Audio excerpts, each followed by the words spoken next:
ìràwọ̀ ayọ̀ láti máa yọ̀ wá fẹ́ni tí jíǹgbé. Kò sí ìjì tí ó lè bòdì dán rẹ̀. Jésù ti gbà àwọn tó ti sọnù. Fún mi Bíbélì, ròyìn mímọ́ dídán. Mọ́lẹ̀ rẹ̀ yóò tọ́ mi lọ́nà tòrò. Ẹ̀kọ́ ìlérí òfin ìfẹ́ papọ̀. Kóòrù tó kọjá sọ́jà ìnípẹ̀kun. A kí yín káàbọ̀ sí ètò yín ètò wa JEKI BIBELI SORO, ètò tí ìjọ Kristi lóńdó tí wọ́n ń ṣe olùgbọ̀wọ́ rẹ̀ àtijọ́ Kristi níbi gbogbo. Orúkọ tèmi ni Fasonu Victor, Ajihinrere Kristi. Kí a tó tẹ̀síwájú nínú ìwàásù ọ̀rọ̀ náà, ẹ jẹ́ kí a gbàdúrà. Ọlọ́run mímọ́, a gbé yín ga torí pé ẹ̀yin ni Ọlọ́run wa. Ògo, ọlá, agbára àti ìyìn la fi fún orúkọ yín. A dúpẹ́ fún ìwàláàyè yín lórí ayé wa àti lórí ayé àwọn tó ń wò wá nílé. A dúpẹ́ lọ́wọ́ yín Ọlọ́run ìmọ́lẹ̀ wa. Ọlọ́run wa, ẹ jọ̀ọ́ nínú àánú àtọ́lá ńlá yín kẹ́ gbọ́pẹ́ wa. Ẹ bá wa sọ̀rọ̀ yín lónìí kí ẹ sì gbàkóso gbogbo ní orúkọ Jésù Kristi Olúwa wa, àmín. Lẹ́ẹ̀kan sí, a fi ògo, ọlá àtagbára ti yìn fún Ọlọ́run ẹlẹ́dàá wa fún ìwàláàyè rẹ̀ lórí ayé wa lónìí àti lọ́jọ́ gbogbo. A dúpẹ́ fún àwọn tó ń wò wá nílé náà fún ìbùkún Ọlọ́run lórí ayé wọn. Ìbùkún Ọlọ́run kò ní fi ẹnì kọ̀ọ̀kan wa sílẹ̀ lórúkọ Jésù, àmín. Gẹ́gẹ́ bí a ti mọ̀ pé à ń tẹ̀síwájú nínú ẹ̀kọ́ tí a ń kọ́ nípa Kristi àti ìjọ rẹ̀. Ní ọ̀sẹ̀ tí ó kọjá lọ, a kẹ́kọ̀ọ́ nípa ìjọ nínú ìpinnu àti àsọtẹ́lẹ̀ Ọlọ́run. Níbẹ̀ ni a dá ẹ̀kọ́ dólé lórí à ń wo àsọtẹ́lẹ̀ tí Ọlọ́run ti pàṣẹ wòlíì Dáníẹ́lì sọ níbi tá a dáńdó ní ọ̀sẹ̀ tí ó kọjá lọ nìyí. Lónìí a fẹ́ tẹ̀síwájú níbẹ̀. A fẹ́ wo ìjọ nínú ìmúrasílẹ̀ àti ìmúṣẹ. Ìjọ nínú ìmúrasílẹ̀ àti ìmúṣẹ. Ẹ̀kọ́ tí a fẹ́ gbéyẹ̀wò lónìí nìyí. A sọ ní ọ̀sẹ̀ tó kọjá lọ pé Ọlọ́run ti pinnu ìjọ láti ayébáyé wá. Ọlọ́run sì ti sọ onírúurú àsọtẹ́lẹ̀ nípasẹ̀ àwọn wòlíì lábẹ́ májẹ̀mú láéláé. Ó sọ bí ìjọ náà yóò ṣe bẹ̀rẹ̀, níbi tí yóò ti bẹ̀rẹ̀, àwọn ìṣẹ̀lẹ̀ tí ó ṣẹlẹ̀ ní ìgbà tí ìjọ náà yóò bẹ̀rẹ̀, àti ọ̀pọ̀lọpọ̀ àsọtẹ́lẹ̀ ohun gbogbo nípasẹ̀ ẹni tí ìjọba náà tí ń ṣe ìjọ náà yóò bẹ̀rẹ̀, tí ń ṣe Jésù Kristi. Ẹ̀kọ́ náà là ń tẹ̀síwájú nínú rẹ̀. Ẹ jẹ́ kí a máa bára wa ká lọ. Gẹ́gẹ́ bí a sọ ní ọ̀sẹ̀ tó kọjá lọ, ọ̀kan lára àwọn wòlíì èyí tí Ọlọ́run mí sí tó sọ àsọtẹ́lẹ̀ nípa ìbẹ̀rẹ̀ pẹ̀pẹ̀ níbi tí ìjọ Ọlọ́run yóò ti bẹ̀rẹ̀, òun ni wòlíì Dáníẹ́lì. Kí ni wòlíì Dáníẹ́lì wí? Ìwé Dáníẹ́lì orí kejì, nígbà tá a kíyèsí ẹsẹ̀ 44 44, kí ni Ọlọ́run sọ? Ó ní ọjọ́ àwọn ọba wọ̀nyí ni Ọlọ́run ọ̀run yóò gbé ìjọba kan kalẹ̀, èyí tí a kò lè parun títí láé. A kì yóò sì fi ìjọba náà lé orílẹ̀-èdè mìíràn lọ́wọ́, yóò sì fọ́ túútúú, yóò sì pa gbogbo ìjọba wọ̀nyí run, ṣùgbọ́n òun ò dúró títí láé. Àsọtẹ́lẹ̀ tí wòlíì Dáníẹ́lì èyí tí ó sọ nìyí nípa ìjọba Ọlọ́run èyí tí Ọlọ́run yóò gbé kalẹ̀ ní ìgbà àwọn ọba wo. Tí a bá wo ìfihàn àlá tí Nebukadnezar lá, àlá yìí pín sí oríṣi ọ̀nà mẹ́rin. Àlá àkọ́kọ́, ó rí ẹnìkan tó dúró, ó sì rí pé orí ẹni náà ó jẹ́ kìkì wúrà, èyí tó túmọ̀ sí ìjọba Bábílónì èyí tí Nebukadnezar tó ń jọba lé lórí lọ́wọ́ ní àkókò náà. Èkejì, ó rí igbá àyà rẹ̀ àti ọwọ́ rẹ̀ tí ó dàbí fàdákà èyí tó dúró fún ìjọba tí yóò jẹ lẹ́yìn ìjọba Bábílónì tí a pè ní ìjọba Medo-Persia. ìkẹta ó rí ibi ikùn rẹ̀ àti ibi tó kún fún idẹ, èyí tí ó fi hàn pé ìjọba Gíríkì ni ó ṣe ìjọba lẹ́yìn ìgbà tí ìjọba Medo-Persia bá ṣe ìjọba tó bá darí gbogbo ayé tán tí a pè ní empire. Èyí tó kẹ́yìn ó ní ìjọba Róòmù, èyí tí a sọ fún wa pé ẹsẹ̀ rẹ̀ ó dúró fún irin àti apá rẹ̀ fún apá kan ibi ẹsẹ̀ rẹ̀ ó dúró fún amọ̀ àti apá kan dúró fún irin, èyí tí ó fi hàn wá pé ìjọba Róòmù ni ó ṣe ìjọba tó jẹ́ ìjọba mẹ́rin tí yóò ṣètò ìṣàkóso ayé kó tó di pé Kristi á dé. Nínú àwọn ìjọba yìí, ìjọba ìkẹni tí ìṣèjọba Róòmù yìí ní àsọtẹ́lẹ̀ nínú ìwé Dáníẹ́lì orí kejì nígbà tá a kíyèsí ẹsẹ̀ 24 pé Ọlọ́run ọ̀run yóò gbé ìjọba kan kalẹ̀. Ìjọba yìí gẹ́gẹ́ bí ohun tá a rí nínú ẹsẹ̀ Ọlọ́run yìí, ìjọba ya ò ní lè parun títí láéláé, bó lè jẹ́ pé àwọn ìjọba Bábílónì, ìjọba Medo-Persia, ìjọba Gírísì àti ìjọba Róòmù gbogbo ẹ̀ la ó kà kúrò nílẹ̀, ṣùgbọ́n ìjọba Ọlọ́run tí yóò dé ní ìgbà ayé àwọn ọba tí ń ṣàkóso ní ìjọba Róòmù, a sọ fún wa pé ìjọba yà kì yóò lè parun títí láéláé gẹ́gẹ́ bí àsọtẹ́lẹ̀ tá a rí nínú ọ̀rọ̀ Ọlọ́run. A sì sọ fún wa níbí pé ìjọba yìí gbogbo ìjọba ni yóò wọnú rẹ̀, ìjọba yìí ó sì dúró títí láéláé. Ìjọba yìí sì ń ṣe à ń sọ nípa ìjọba tí ń ṣe ìjọba Kristi. Kí a tó tẹ̀síwájú, ẹ jẹ́ ká wo àwọn àsọtẹ́lẹ̀ tí a ti sọ nípa pé Jésù Kristi yóò gbé ìjọba kan kalẹ̀ tí ń ṣe ìjọ. Àkọ́kọ́ a sọ fún wa pé ọmọ Dáfídì òní ó jókòó lórí ìtẹ́ ìjọba náà, èyí tá a rí nínú ìwé Sámúẹ́lì kejì orí ìkejì ẹsẹ̀ 12. Àkọ́kọ́ nìyẹn. Èkejì a sọ fún wa pé Ọlọ́run yóò tú ẹ̀mí rẹ̀ jáde sí ara ènìyàn gbogbo gẹ́gẹ́ bí àsọtẹ́lẹ̀ tá a rí nínú ìwé Jóẹ́lì orí kejì ẹsẹ̀ 28 sí ẹsẹ̀ 32. 32. Ìkẹta a sọ fún wa pé yóò ṣẹlẹ̀ ní ìkẹyìn ọjọ́. A sọ fún wa pé yóò ṣẹlẹ̀ ní ìgbà tí àwọn ọba bá ń ṣàkóso lórí ìjọba Róòmù during Roman Empire. A sọ fún wa pé ìgbàlà yóò jẹ́ ohun ọ̀fẹ́ fún gbogbo ìran ènìyàn tí wọ́n bá gba Kristi gbọ́ tí wọ́n sì pe orúkọ Olúwa. A sì sọ fún wa pé ọ̀rọ̀ Ọlọ́run yóò ti Jerusalem jáde. Kókó àwọn àsọtẹ́lẹ̀ tàrí nìyí lábẹ́ májẹ̀mú láyé táwọn wòlíì sọ, àti pé ìjọ pàápàá ó wà nínú ìpinnu Ọlọ́run gẹ́gẹ́ bí a ti sọ ní ọ̀sẹ̀ tí ó kọjá lọ. Ìwé Éfésù orí 1 ẹsẹ̀ 4, ìwé Éfésù orí 3 ẹsẹ̀ 11, ìwé Pétérù 1 orí 1 ẹsẹ̀ 20 ló fi ẹsẹ̀ wa múlẹ̀ pé Ọlọ́run ti ní ìpinnu ìjọ láti àyíbáyé wa. Ìjọ náà a sì sọ àsọtẹ́lẹ̀ nípa rẹ̀ nípa àwọn wòlíì onírúurú. Ọba Dáfídì sọ àsọtẹ́lẹ̀ nípa rẹ̀ tọ́lọ́run ṣèlérí fún ọba Dáfídì. Jóẹ́lì sọ àsọtẹ́lẹ̀ nípa rẹ̀, Àìsáyà sọ àsọtẹ́lẹ̀ nípa rẹ̀, wòlíì Dáníẹ́lì òun náà sọ àsọtẹ́lẹ̀ nípa rẹ̀. Ẹ ká wá wo ìjọ ní ìmúrasílẹ̀, ká wo ìjọ ní ìmúrasílẹ̀ báyìí. A rí pé ìjọ múra sílẹ̀, a mú ìjọ ọ̀rọ̀ ìjọ ó di ohun ìmúrasílẹ̀ ní ìgbà tí Jòhánù onítẹ̀bọmi ní ìgbà tí ó dé nínú ìwé Mátíù nígbà tá a kíyèsí orí 3 nígbà tá a wo ẹsẹ̀ 1 sí 2. Kí ni Jòhánù onítẹ̀bọmi kí ni ó sọ? Ẹ ká wo Bíbélì ká gbọ́ ohun tí ọ̀rọ̀ Ọlọ́run kọ́ wa. Ìwé Mátíù orí 3 nígbà tá a kíyèsí ẹsẹ̀ 1 àti ẹsẹ̀ 2, ẹgbọ́n tó Olúwa wí. Ó ní ọjọ́ wọn ni Jòhánù oníbaptisí wá, ó sì ń wàásù ní Jùdíà, ó sì ń wí pé ẹ ronúkúwàdà nítorí ìjọba Ọlọ́run ó kù sí dẹ̀dẹ̀.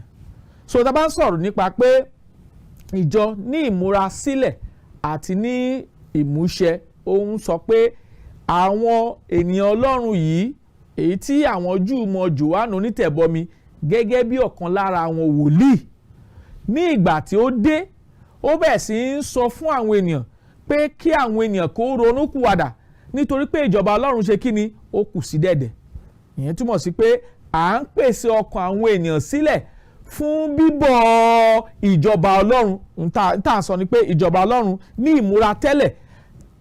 Jòhánù onítẹ̀bọmi àti Jésù Kristi, àwọn wọ̀nyí ni ó pèsè ọkàn àwọn ènìyàn sílẹ̀ fún ìjọba Ọlọ́run gẹ́gẹ́ bí a ti rí kà ní ìwé Mátíù orí ìkẹta nígbà tá a kíyèsí ẹsẹ̀ kínní sí ẹsẹ̀ kejì. ohun náà tá a tún kíyèsí ni pé Jòhánù onítẹ̀bọmi kò sí nínú ìjọba náà tó ń pèsè tó ń múra sílẹ̀ tó ń sọ fún àwọn èèyàn pé káwọn èèyàn ń múra sílẹ̀ fún, nítorí pé ìjọba náà tí ń ṣe ìjọba Kristi a ò tí ì gbé kalẹ̀ ní ìgbà ayé Jòhánù. eléyìí gbọ́dọ̀ yé wa. ìjọba Ọlọ́run tí a mọ̀ sí ìjọ, èyí tí Jòhánù ń sọ pé kí àwọn èèyàn kí ó ronúkúwàdà nítorí pé ìjọba Ọlọ́run kù sí dẹ̀dẹ̀, Jòhánù ò wọnú rẹ̀, Jòhánù kì í ṣe ẹ̀yà nínú rẹ̀, Jòhánù onítẹ̀bọmi kì í ṣe ẹ̀yà nínú rẹ̀. báwo la ṣe mọ̀? ìwé Mátíù orí 11 ẹsẹ̀ 11 ló kọ́ wa bẹ́ẹ̀. kí ni Bíbélì kọ́ wa? ìwé Mátíù orí 11 ẹsẹ̀ 11 kí ni Bíbélì wí? ẹ ká gbọ́ ohun tí Bíbélì wí. Mátíù orí 11 nígbà tá a kíyèsí ẹsẹ̀ 11 kí ni Bíbélì sọ fún? ẹ gbọ́ ohun tí Bíbélì sọ. ó ní lóòótọ́ ni mo wí fún yín, nínú àwọn tí a bí nínú obìnrin kò sí ẹni tí ó ti dìde ju Jòhánù Báptísì lọ, ṣùgbọ́n ẹni tí ó kéré jù lọ ní ìjọba Ọlọ́run ó pọ̀ jù ú lọ. èyí tá à ń sọ ni pé láti ìgbà wá tọ́lọ́run ti ń lo àwọn ènìyàn fún iṣẹ́ rẹ̀, a sọ fún wa pé Jòhánù onítẹ̀bọmi ó pọ̀ gẹ́gẹ́ bí ènìyàn Ọlọ́run, ṣùgbọ́n a wá sọ fún wa pé àwọn ẹni tó bá kéré jùlọ nínú ìjọba Ọlọ́run, a sọ fún wa pé wọ́n ju Jòhánù onítẹ̀bọmi lọ. a ò tí ì gbé ìjọ tàbí ìjọba Ọlọ́run kalẹ̀ ní ìgbà tí Jòhánù ń pèsè àwọn èèyàn sílẹ̀ fún ìjọba Ọlọ́run. à ń wo ìjọ nínú ìmúrasílẹ̀ àti ní ìmúṣẹ. a dẹ̀ rí i pé Jòhánù òun lẹni àkọ́kọ́ tó bẹ̀ sí ń pèsè ọkàn àwọn èèyàn sílẹ̀ fún ìjọba Ọlọ́run. ó ní kí wọ́n ronú padà torí pé ìjọba Ọlọ́run ṣe kí ni? ó kù sí dẹ̀dẹ̀. eléyìí gbọ́dọ̀ yé wa. a sì ń sọ pé ẹni tí ń pèsè àwọn èèyàn sílẹ̀, tí ń pèsè ọkàn àwọn èèyàn sílẹ̀ fún ìjọba náà kò ń ò sí nínú ìjọba náà, nítorí pé ìjọba náà a ò tí kò bẹ̀rẹ̀ rẹ̀ tàbí kò wá sí ìmúṣẹ ní ìwàláàyè Jòhánù. eléyìí gbọ́dọ̀ yé wa. ní ìgbà tá a pa Jòhánù tán ni a sọ fún wa pé Kristi sọ pé èmi yóò kọ́ ìjọ mi, ìwọ ni Pétérù, lórí àpáta yìí lèmi yóò kọ́ ìjọ mi lé, ẹnu ọ̀nà ìpòkú kí ó sì lè borí rẹ̀. ohun tá a rí nìyí nínú ẹsẹ̀ ọ̀rọ̀ Ọlọ́run. ìwé Mátíù orí 16 ẹsẹ̀ 16 sí 18 òun ló sọ eléyìí fún wa. Jésù fúnra ara rẹ̀ ní ìgbà tó bẹ̀ sí ń ṣiṣẹ́ ìwàásù, mo fẹ́ ka kíyèsí, ní ìgbà tí Jésù Kristi bẹ̀ sí ń ṣiṣẹ́ ìwàásù tó bẹ̀rẹ̀ iṣẹ́ ìwàásù rẹ̀, ohun tó ń wàásù fáwọn èèyàn ni pé kí àwọn èèyàn kó ronú padà torí pé ìjọba Ọlọ́run kù sí dẹ̀dẹ̀. ìwé Mátíù orí 4 nígbà tá a kíyèsí ẹsẹ̀ 17 òun ló sọ bẹ́ẹ̀. kí ni Bíbélì sọ? ẹ ká wò ó. ní ìgbà tí Jésù Kristi bẹ̀rẹ̀ iṣẹ́ ìwàásù ìrere rẹ̀, ohun tó bẹ̀rẹ̀ sí ń sọ fún àwọn èèyàn pé kí àwọn èèyàn kó ronú padà torí pé ìjọba Ọlọ́run ṣe kí ni? ó kù sí dẹ̀dẹ̀. ẹ ká gbọ́n tí Bíbélì wí. ìwé Mátíù orí 4 ẹsẹ̀ 17 ó ní láti ìgbà náà ni Jésù bẹ̀rẹ̀ sí ń wàásù wípé ẹ ronú padà nítorí ìjọba Ọlọ́run kù sí dẹ̀dẹ̀. Jésù náà pẹ̀lú àwọn tó pèsè ìjọba Ọlọ́run, ó pèsè rẹ̀ sílẹ̀ nípa wíwàásù fún àwọn èèyàn pé kí wọ́n ronú padà. Jòhánù lẹ́ni àkọ́kọ́ tó bẹ̀rẹ̀ sí ń wàásù pé kí àwọn èèyàn kó ronú padà pé ìjọba Ọlọ́run kù sí dẹ̀dẹ̀. ní ìgbà tí Jòhánù parí iṣẹ́ rẹ̀ tán, Jésù náà nígbà tó bẹ̀rẹ̀ iṣẹ́ ìrere rẹ̀, ohun tó bẹ̀rẹ̀ sí ń sọ fún àwọn ènìyàn nìyí pé kí àwọn èèyàn ó ronú padà torí pé ìjọba Ọlọ́run ṣe kí ni? ó kù sí dẹ̀dẹ̀. ilé gbọ́dọ̀ yé wa. ó tún gbàdúrà fún àwọn ọmọlẹ́yìn rẹ̀ pé ó kọ́ wọn pé kí wọ́n máa gbàdúrà pé kí ìjọba náà kí ó lè dé. nínú ìwé Mátíù orí 9 nígbà tá a kíyèsí ẹsẹ̀ 9 sí 10 ká gbọ́ tí Bíbélì sọ. kí ni ẹsẹ̀ 9 wí? ó ní nítorí náà báyìí ni kí ẹ̀yin kí ó máa gbàdúrà: bàbá wa tí ń bẹ ní ọ̀run, kí a bọ̀wọ̀ fún orúkọ rẹ̀, kí ìjọba rẹ̀ dé. nínú ẹ̀kọ́ tí Kristi kọ́ àwọn ọmọlẹ́yìn rẹ̀ ní àkókò náà ni pé kí ìjọba Ọlọ́run kó máa gbàdúrà kí ìjọba Ọlọ́run ó dé. ìyẹn túmọ̀ sí pé ní ìgbà tí Jésù Kristi kọ́ àwọn ọmọlẹ́yìn rẹ̀ bí wọ́n ti ń gbàdúrà, ìjọba Ọlọ́run kò tí ì dé ní àkókò náà. eléyìí gbọ́dọ̀ yé wa. Kristi tún sọ àsọtẹ́lẹ̀ fún àwọn àpọ́stélì àtàwọn ọmọlẹ́yìn rẹ̀ ní ìwé Máàkù orí 9 ẹsẹ̀ 1 ká gbọ́n tí Bíbélì kọ́ wa. ìwé Máàkù orí 9 ẹsẹ̀ kìíní Kristi ti sọ àsọtẹ́lẹ̀ fún àwọn ọmọlẹ́yìn rẹ̀. Ó sọ fún wọn ohun tí wọ́n gbúdọ̀ ṣe. Ẹgbẹ́ òótọ́ Ọlọ́run sọ o. Ìwé Máàkù orí 9 ẹsẹ̀ kìíní. Ó ní ó sì wí fún wọn pé lóòótọ́ ni mo wí fún yín, ẹlòmíràn wà nínú àwọn tó dúró níhìn-ín tí kì yóò tọ́ ikú wò títí tí wọ́n fi rí ìjọba Ọlọ́run yóò fi dé pẹ̀lú agbára.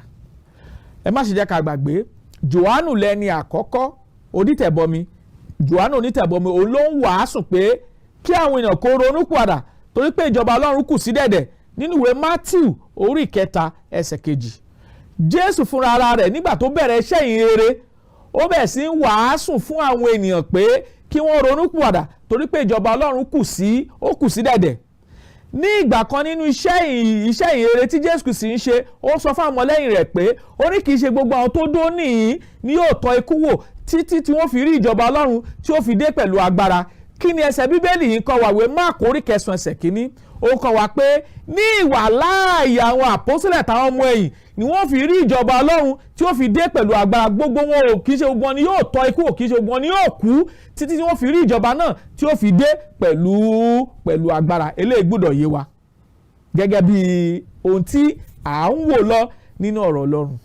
Ní ìgbà tí Jésù Kristi jíǹde kúrò nínú òkú, ó wá pàṣẹ fún àwọn àpọ́sítélì rẹ̀ pé kí wọ́n dó sí Jerúsálẹ́mù, pé níbẹ̀ ni wọ́n ti gba agbára láti ṣẹlẹ́rìí mi ní Jerúsálẹ́mù, ní Jùdíà, ní Samaria àti ní gbogbo ìpínlẹ̀ ayé. Ó tún sọ fún wọn pé ó ní níbẹ̀ láti baptisi wọn nípa ẹ̀mí mímọ́. Àwọn olóyìnbó sọ pé baptism of the Holy Spirit. Àwọn àpọ́stélì nìkan la baptisi nípa ẹ̀mí mímọ́. Eléyìí gbọ́dọ̀ yé wa gẹ́gẹ́ bí àkọsílẹ̀ tàrí inú Bíbélì.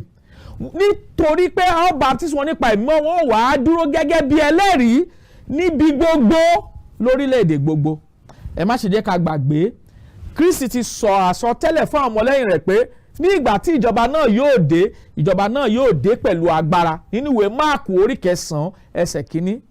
Ní ìgbà tá kíyèsí ìṣẹ̀lẹ̀ tó ṣẹlẹ̀ ní ọjọ́ Pẹ́tíkọ́sì, a sọ fún wa pé nígbà tí ọjọ́ Pẹ́tíkọ́sì náà ó sì dé, a sọ fún wa pé ẹ̀mí Ọlọ́run ó bà lé àwọn àpọ́stélì. Ìyẹn túmọ̀ sí pé nígbà tí ìjọba Ọlọ́run bá máa dé, gẹ́gẹ́ bí àsọtẹ́lẹ̀ tí Jésù ti sọ nínú ìwé Máàkù orí 9 ẹsẹ̀ 1, yóò dé pẹ̀lú agbára Ọlọ́run. Àkíyèsí ni pé Jésù Kristi, Jòhánù onítẹ̀bọmi, àwọn àpọ́sítélì Jésù àti àwọn ọmọ ẹ̀yìn, àwọn ló pèsè ọkàn àwọn ènìyàn sílẹ̀ fún ìjọba Ọlọ́run náà tí a ti sàsọtẹ́lẹ̀ rẹ̀ lábẹ́ májẹ̀mú láláì pé yóò dé ní ìkẹyìn ọjọ́.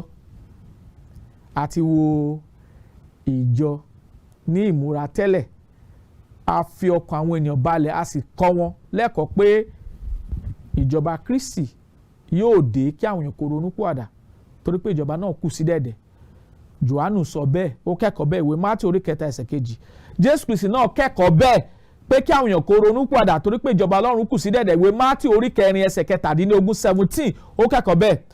Jésù Kristi pàápàá ó rán àwọn àpọ́sítélì rẹ̀ 12 jáde kí wọ́n lọ máa wàásù fún ogunlọ́gọ̀ àwọn ènìyàn pé kí àwọn èèyàn kó ronú pìwàdà torí pé ìjọba Ọlọ́run kù sí dẹ̀dẹ̀. Tàbá kíyèsí ìwé Mátíù orí 10 láti ẹsẹ̀ 1 títí dé ẹsẹ̀ 10.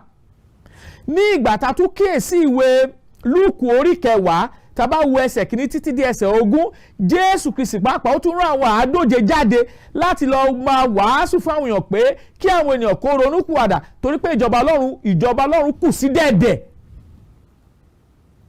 A rí pé àwọn wọ̀nyí ni Ọlọ́run gbé dìde, lọ́lọ́run lò láti pèsè ìjọba Ọlọ́run tí ń ṣe ìjọ, láti pèsè rẹ̀ sílẹ̀ fún ọkàn àwọn ènìyàn pé ìjọba náà yóò dé.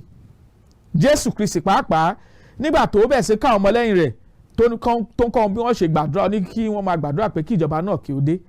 Nígbà tó tún yá ìwé Máàkù orí 9 ẹsẹ̀ 1, ó sọ fún wọn pé kò sí kan nínú wọn tàbí kì í ṣe ogun ni yóò tọ́ ikú wò títí tí wọ́n fi rí ìjọba Ọlọ́run tí ó fi dé pẹ̀lú agbára.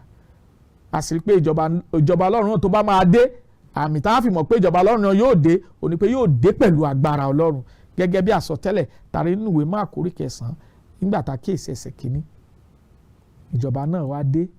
Ní ìgbà wo ni ìjọ náà wá sí ìmúṣẹ? Ìgbà wo ni ìjọ náà bẹ̀rẹ̀ gẹ́gẹ́ bí àsọtẹ́lẹ̀ tàrí nínú ọ̀rọ̀ ọlọ́run? Ẹ má ṣe jẹ́ ká gbàgbé wòlíì Jóẹ́lì ló sọ pé ó ní ìkẹyìn ọjọ́ ọlọ́run yóò tú ẹ̀mí rẹ̀ jáde sí ara ènìyàn gbogbo. Ó wá sí ìmúṣẹ ní ọjọ́ Pẹ́tíkọ́sì ní Ìṣe Àpọ́sítélì orí 2 ilé gbọ́dọ̀ yé wa níbi tí ìjọ ọlọ́run ti wá sí ìmúṣẹ nìyí. Níbi tí ìjọ ọlọ́run ti wá sí ìmúṣẹ nìyí, níbi tí ìjọ ọlọ́run ti bẹ̀rẹ̀ nìyí, níbi tí ìjọba ọlọ́run ti bẹ̀rẹ̀ nìyí, níbi tá a ti declare, níbi tá a ti sọ pé Jésù Kristi ní Olúwa àti Kristi gẹ́gẹ́ bí ó ta rí ní Ìṣe Àpọ́sítélì orí 2 ẹsẹ̀ 36 36 tí Pétérù sọ fún àwọn ènìyàn pé jẹ́ kí gbogbo ilé Ísírẹ́lì kí ó mọ̀ dájú pé Jésù náà tẹ́yìn kàn mọ́ àgbélébùú àti fi jẹ Olúwa àti Kristi. Ní ìgbà náà níjọba náà bẹ̀rẹ̀. Nígbà tá a wàásù tí 15,000 ọkàn 3,000 tí wọ́n wọnú ìjọba náà nípa gbígbọ́ràn sí àṣẹ àti ọ̀rọ̀ Jésù Kristi Olúwa wa. Níbi tí ìjọba náà tàbí ìjọ náà níbi tó ti bẹ̀rẹ̀ ní gẹ́gẹ́ bí àsọtẹ́lẹ̀ àwọn wòlíì tó sọ fún wa pé yóò bẹ̀rẹ̀ ní ìkẹyìn ọjọ́. Ìkẹyìn ọjọ́ túmọ̀ sí pé ìgbà Kristi la wà yìí. Ìgbà Kristi ní ọjọ́ Pẹ́tíkọ́sì nígbà tí ẹ̀mí mọ́ bà láwọn àpọ́sítélì tí a wàásù rere àkọ́kọ́ tí 15,000 kan gbàgbọ́. Nígbà náà nígbà Kristi bẹ̀rẹ̀. Nígbà náà níjọba Kristi bẹ̀rẹ̀. Eléyìí gbọ́dọ̀ yé wa dáadáa. A sọ fún wa pé ìjọba Kristi tí ń ṣèjọ Kristi yóò bẹ̀rẹ̀ ní ìgbà tí àwọn ọba bá ń jẹ ní ìlú Rome. Ètò àsàsọtẹ́lẹ̀ ní ìwé Daniel orí 2 ẹsẹ̀ 40 44 àti ìwé Lúùkù orí 2 ẹsẹ̀ 1 àti ìwé Lúùkù orí 3 ẹsẹ̀ 1.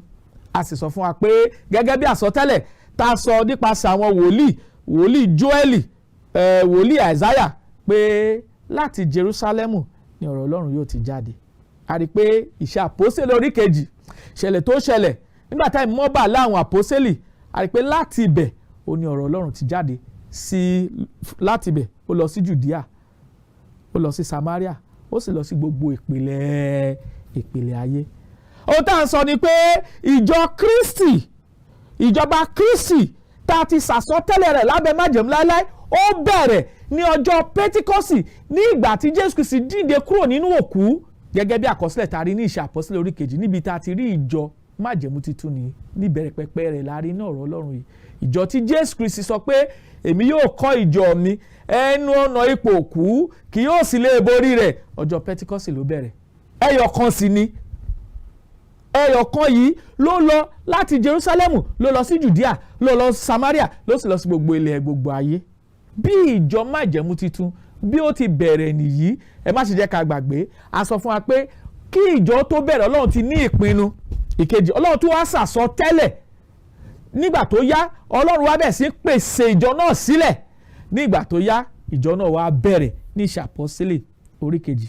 A rí i pé ẹ̀mí mọ́ àtúnṣe ara àwọn àpọ́sítélì lẹ́ni àkọ́kọ́ tí ó kọ́kọ́ gba baptisi ẹ̀mí mímọ́. Eléyìí gbọ́dọ̀ yé wa gẹ́gẹ́ bí a ti rí àsọtẹ́lẹ̀ rẹ̀ ní ìwé Jóẹ́lì orí 2 ẹsẹ̀ 28 àti ìwé Máàkù orí 9 ẹsẹ̀ 1 àti ìwé Lúùkù orí 24 nígbà tá a kéèsì ẹsẹ̀ 49 49 àti Ìṣe Àpọ́sítélì orí 1 ẹsẹ̀ 8 àti 2 Ìṣe Àpọ́sítélì orí 2 ẹsẹ̀ 1 sí 14. Bí ìjọ májẹ̀mú titun bó ṣe bẹ̀rẹ̀ nìyí tí ó wá sí ìmúṣẹ ní ọjọ́ Pẹ́tíkọ́sì bí a ṣe rí nínú ọ̀rọ̀ Ọlọ́run ni. Eléyìí gbọ́dọ̀ yé wa ẹ̀yin ènìyàn wa nílé. Níbí ìlàsọ máa pé ìgbàlà náà a ti fi hàn fún gbogbo ìran ènìyàn nípasẹ̀ Jésù Kristi. Torí pé a sọ ní Ìṣe Àpọ́sítélì orí 4 ẹsẹ̀ 12 pé kò sí orúkọ mìíràn lábẹ́ ọ̀run nínú ènìyàn tá a fi lè gbanilà pé kò ṣe orúkọ Jésù. Bí ìjọba náà tí í ṣe ìjọ náà bí ó ti bẹ̀rẹ̀ nìyí gẹ́gẹ́ bí àsọtẹ́lẹ̀ Ọlọ́run. Ìjọ Kristi bó ṣe bẹ̀rẹ̀ nìyí gẹ́gẹ́ bí àsọtẹ́lẹ̀ Ọlọ́run ẹyọ kan sì ni. Ìjọ náà ló spread ló lọ láti Jerúsálẹ́mù ó lọ sí Samaria láti Samaria ó lọ sí gbogbo ìpìlẹ̀ ayé. Ohun tá a rí nínú ọ̀rọ̀ Ọlọ́run ní nípa ìbẹ̀rẹ̀ pẹ̀pẹ̀ ìjọ tí ń ṣe ìjọba Kristi tí Kristi jẹ́ orí fún tó jẹ́ ọba fún, èyí tí a kọ́kọ́ sọ pé a ti fi Jésù Kristi jẹ́ Olúwa àti Kristi ní Iṣẹ́ Àpọ́sítélì orí kejì ẹsẹ̀ 36. Bí a ti pé ìjọ májẹ̀mú tuntun bí a ṣe pé ó bẹ̀rẹ̀ nìyí. Ẹ̀yin èèyàn wa nílé, ìjọ náà a ti bẹ̀rẹ̀ rẹ̀, ó ní bí wọ́n ṣe bẹ̀rẹ̀ rẹ̀. Báwo ni àwọn èèyàn ṣe di ẹ̀yà, báwo làwọn èèyàn ṣe wọnú ìjọba náà tí ń ṣe ìjọ kan ṣoṣo, èyí tí Ọlọ́run ní ìpinnu kí a tó bẹ̀rẹ̀ ayé, èyí tí a tún sọ àsọtẹ́lẹ̀ nípa rẹ̀, èyí tí Jòhánù, Jésù Kristi, àwọn àpọ́sítélì 12 àtàwọn 140 àwọn ọmọ ẹ̀yìn tí wọ́n bẹ̀rẹ̀ sí ń pèsè rẹ̀ sílẹ̀ fún ọkàn àwọn ènìyàn. Báwo la ṣe lè wọnú ìjọba náà?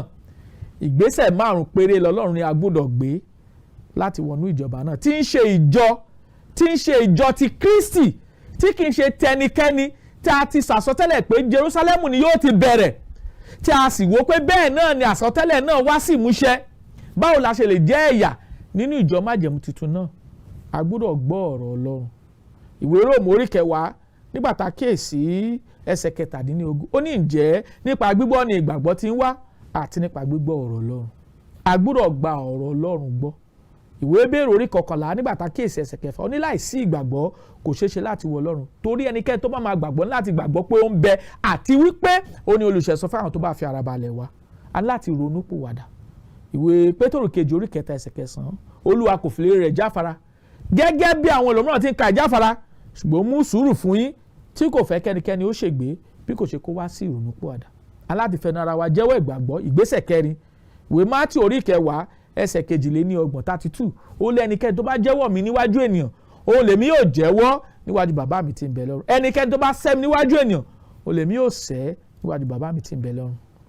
Ìgbésẹ̀ tó kẹ́yìn, a gbọ́dọ̀ ṣe ìbáptísì gẹ́gẹ́ bí ẹ̀kọ́ tí Kristi kọ́ wa ní ìwé Máàkù orí 16 ẹsẹ̀ 14, ó ní ẹnikẹ́ni tí ó bá gbàgbọ́ tí a sì báptísì rẹ̀, òun ni yóò là, ẹni tí kò bá gbàgbọ́ òun ni yóò jẹ̀bi.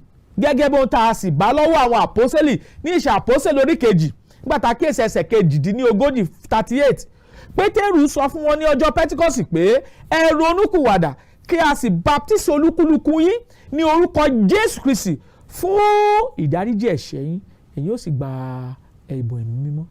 Ṣé wọ́n ṣe àbí wọn ò ṣe? Nígbà tá a kíyèsí verse 41, ó ní àwọn tó fi ayọ̀ gba ọ̀rọ̀ rẹ̀, Iṣẹ́ Àpọ́sítélì orí kejì verse 41, àwọn tó fi ayọ̀ gba ọ̀rọ̀ rẹ̀, a báptísì wọn, a sì ka ìwọ̀n 25,000 ọkàn, a kà á kún wọn ní ọjọ́ náà. Ẹ̀yin ènìyàn wa nílé, gẹ́gẹ́ bí ohun tá à ń sọ, ìjọ Kristi, ìjọba Kristi, ọjọ́ Pẹ́tíkọ́sì òun ló bẹ̀rẹ̀. Ìjọ yìí òun náà ni Ọlọ́run pè gbogbo ìran ènìyàn sí. ẹyọ kan ni, kò pé méjì, kò pé mẹ́ta. Gbogbo ìyapa tá wà nínú ẹ̀sìn lónìí, tá à ń rí nínú ẹ̀sìn lónìí, kì í ṣe ìfẹ́ Ọlọ́run, kì í ṣe ìmọ̀ Ọlọ́run. Bó lẹ̀ jẹ́ pé a sàsọtẹ́lẹ̀ rẹ̀ nínú Bíbélì, ṣùgbọ́n kì í ṣe ohun tó Ọlọ́run fẹ́. Ẹ jẹ́ a padà sínú ìjọ Kristi tí ń ṣe ìjọ Jésù Kristi Olúwa wa. Kì í ṣe tèmi, kì í ṣe tiyín, kì í ṣe tẹnikẹ́ni. Ìjọ Kristi wà níbi gbogbo, ó wà níbi gbogbo. Ẹ ká wádìí òtítọ́ ọ̀rọ̀ Ọlọ́run tí a sọ àsọtẹ́lẹ̀ nípa rẹ̀, ká sì jẹ́ ẹ̀yà nínú rẹ̀. Ẹ má ṣe jẹ́ ká gbàgbé, Jésù Kristi gbé ìjọ kan kalẹ̀. Ìjọ náà ni Ọlọ́run ti ní ìpinnu láti ayébáyé wá. Ìjọ náà ni Ọlọ́run sọ àsọtẹ́lẹ̀ nípa rẹ̀. Ìjọ náà ni ó pe Jòhánù onítẹ̀bọmi, Jésù Kristi, àwọn ọmọ yìí 12 àtàwọn 140 ọmọ yìí láti pèsè rẹ̀ sílẹ̀. Ìjọba náà sì wá sí ìmúṣẹ ní ọjọ́ Pẹ́tíkọ́sì tí àwọn sì gbé ìgbésẹ̀ 5 tí wọ́n fi wọnú ìjọba náà. Ìjọba náà sì wà lónìí. Ọlọ́run kórìíra ìyapa. Olúwa yóò ràn wá lọ́wọ́ lórúkọ Jésù. Yóò sì jẹ́ kí ìfẹ́ rẹ̀ ó di mímọ̀ lọ́kàn wa lórúkọ Jésù Kristi Olúwa wa. Àmín. Tí ẹ bá ní ìbéèrè tàbí ẹ̀bẹ̀ fún àdúrà, àwọn nọ́mbà tí ẹ ó pè wá sí nìyí: 08057444902 tàbí 08065717023. A tún nọ́mbà náà pè fún wa: 08057444902 tàbí 08065717023. Kí àlàáfíà àti wà láàyè Ọlọ́run kí ó máa bá wa gbé lórúkọ Jésù Kristi Olúwa wa. Àmín. Fún mi ní Bíbélì. ìràwọ̀ ayọ̀ láti máa yọ wá fẹ́ni tí jíǹgbé. Kò sí ìjì tí ó lè bòdì dán rẹ̀. Jésù ti gbà àwọn tó ti sọnù. Fún mi Bíbélì, ròyìn mímọ́ dídán. Mọ́lẹ̀ rẹ̀ yóò tọ́ mi lọ́nà tòrò. Ẹ̀kọ́ ìlérí òfin ìfẹ́ papọ̀. Kóru tó kọjá sọ́jà ìnípẹ̀kun.